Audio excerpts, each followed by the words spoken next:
Today, I'm going to teach you something that I wish I actually learned earlier in my Amazon FBA online arbitrage journey. And this is something that I realized actually even more when I was talking to students in my coaching groups, right? By the way, if you do not know it, I do coaching, group coaching for Amazon FBA. If you want to join, if you want me to help you build your business, to scale your business, I should say, whether you're a beginner or a little bit more advanced, you can join with the link in the description. You can apply at least.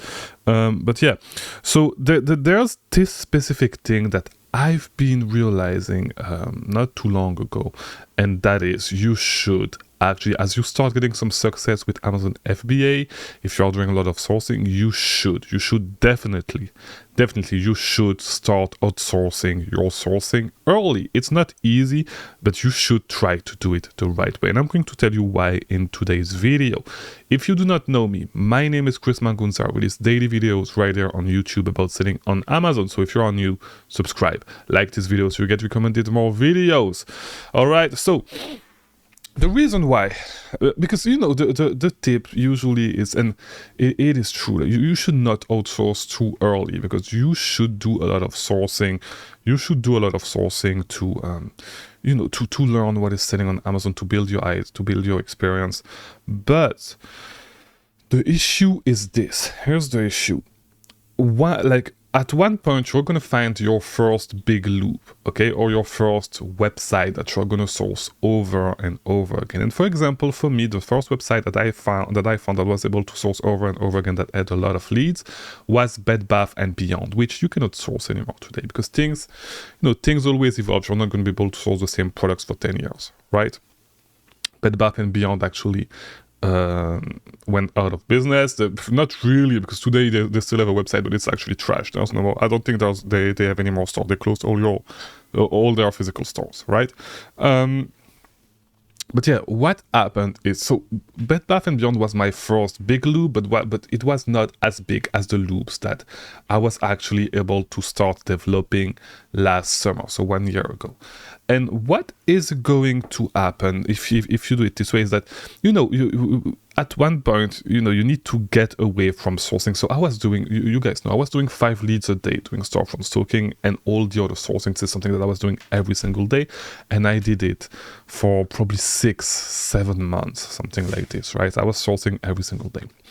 The truth is that if you want your online arbitrage business to survive, you need to have a constant stream of new leads. And it does not matter if you have a big loop that you can exploit for 1 month, 1 month and a half, 2 months. You need to constantly have a new stream of new leads. Every single day you should have new leads to look at, right? And it's not a bad thing, because people will say, oh, this is why you should do wholesale, this is why you should do this is why you should do this.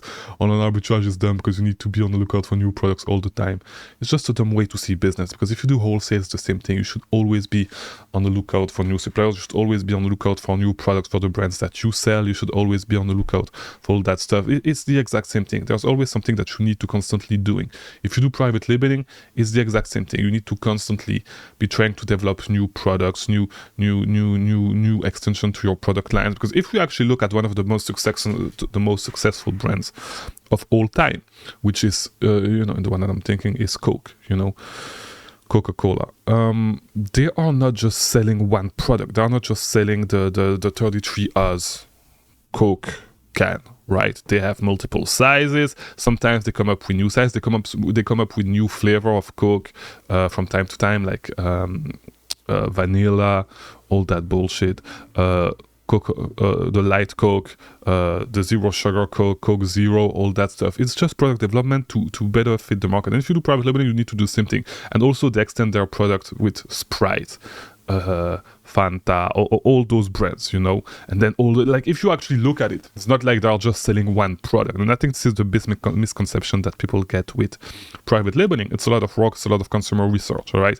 If you do online arbitrage, you do not have to do that much consumer research. You just need to find new products. You do not need to think that deep, right? So that's the thing that you need to understand. But the reason why I'm telling you all this is because if you don't do this, and if you just rely, because what is going to happen is you're going to find your first loop, you're going to find your first big replenishable products where you're going to be able to spend a ton of money. And what is going to happen is that you're going to spend a lot of time on repricing. You're going to spend a lot of time on not only on repricing, but on managing your leads, on actually placing orders, on making sure you're going to spend way less time on sourcing because you have that big loop, right? Which is a huge mistake, and I'm going to tell you why. This is what happened to me, and this is what happened to a couple of my students, because things change all the time, right? And for example, right now in my coaching groups, we are discussing one big loop, and we are taking advantage of a huge loop that we can buy over and over again, and we've been able to do it for a couple of weeks, right? So what is going to happen is that, if you are going to be doing a lot of sourcing, you're going to find the first few leads, then you're going to find the first few loops, you're going to be able to exploit those loops, and you're going to stop doing some sourcing, and you're not going to find it. And then whenever this loop dies down, or whenever it's you need to find something else to actually be able to grow your business a little bit more, or whenever it becomes a little bit more competitive, you're going to make less money, and then you will need to start sourcing again, and you are starting from zero, right? And so your business is going to do this, going to go up, then going to go down, then going to go up, then going to go down, then going to go up, and you are going to stagnate if you run your business this way. If you are able to get a constant stream of new leads every single day, the great thing also is that sometimes you're going to find better opportunities than the one that you are currently working on, and instead of working at 30% return on investment, you can actually find sometimes leads at 50, 60, 70% return on investment that are not going to last long, that you're going to be able to take advantage of, right? And so that way, if one of your loops die down, you have something else to jump on, and that way you can allocate part of your money to buy replan, and part of your money to test new products, right? And I think this is the big mistake that I made myself last summer, because I went all in on replans that I knew, and it's not necessarily a mistake, because I did a lot of work and I wanted to relax a little bit, and so I relied on past replans that I had. I should have done that, and in my opinion, and my business stagnated for a little time because of this, and today my business is doing way better because I stopped doing this, and because we are constantly looking for new leads, right?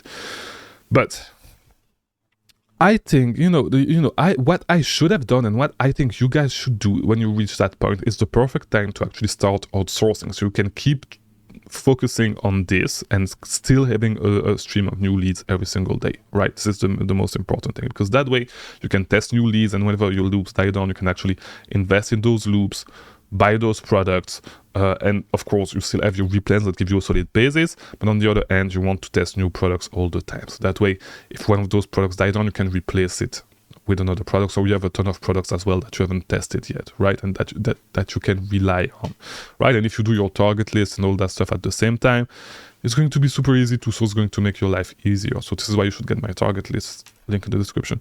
But yeah, in my opinion, the big mistake that I made and that you should not make is when I reach that point, okay? When I reach that point, instead of, the big mistake that I made is just relying on replans and stop getting that new stream of leads coming into my business all the time. This is the big mistake that I made. Instead of doing this, I should have hired a VA to actually take care of finding new leads. And the big issue, it was not the only issue, right? Because things went wrong with my prep center as well, so there's another issue that played into it. But I could have mitigated this thing if if at least the lead issue was not an issue. But things happen, a lot of things are going to happen at the same time, and I could have mitigated this by doing this, by hiring somebody. And if you're at that point where you have a ton of replan, I think it is a trap to actually stop doing some sourcing and buying those replans over and over again, because you always need to have that stream of leads that come into your business. So it's the right time to start outsourcing. And outsourcing is not going to, so you should actually do it. If you actually look at it this way, you should actually do it before you reach that point, before you reach the point where you want to stop, right?